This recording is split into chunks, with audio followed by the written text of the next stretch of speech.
Hello there, and a very warm welcome to the France Buying Guides YouTube presentation.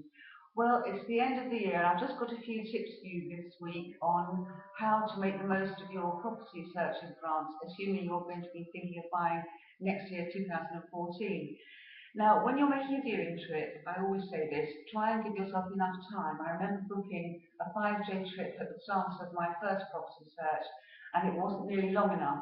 You start out thinking you're going to find the ideal property, and you might well not.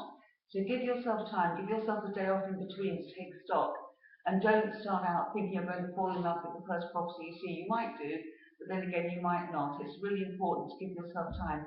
You're more likely to find just what you're looking for that way. Then glean as much local knowledge as you can. When I bought my first house in France, the agent I had spent a day with me looking at places, and she also introduced me to some of her neighbours. I actually met a lovely couple in the bar of a nearby village who became firm friends and were really happy to share their own tips all about the area and what to look out for generally. And we've remained friends to this day. Following on from that, try and speak some French. Even if you think your French is rusty, it doesn't matter. The French love it when we try to speak French, even if you have an English accent. In fact, even better if you do.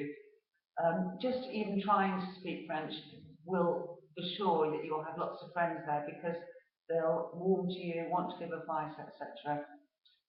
Next, do think about employing the services of a bilingual solicitor. Although it costs a little bit, it's well worth the money because you will then be sure that you've got your contract properly configured with all the clauses that you might need in it, and you'll be sure that everything proceeds smoothly. It's not just for the language translation, actually, it's for the knowing that the right clause to put in and that you know you're protected. Make friends with your mayor when you get to France. It's a good idea to perhaps invite him or her over for an aperitif because they have a lot of power in France locally. It's a good way to meet people as well. They're usually very friendly and want you to be part of the community. Following on from that, try to use local shops as well as the large supermarkets. There's still lots of lovely little local shops in every village in France. Not only will you be supporting your new community, but you'll probably make friends and acquaintances that way. And following on from that, be willing to integrate totally into the French way of life.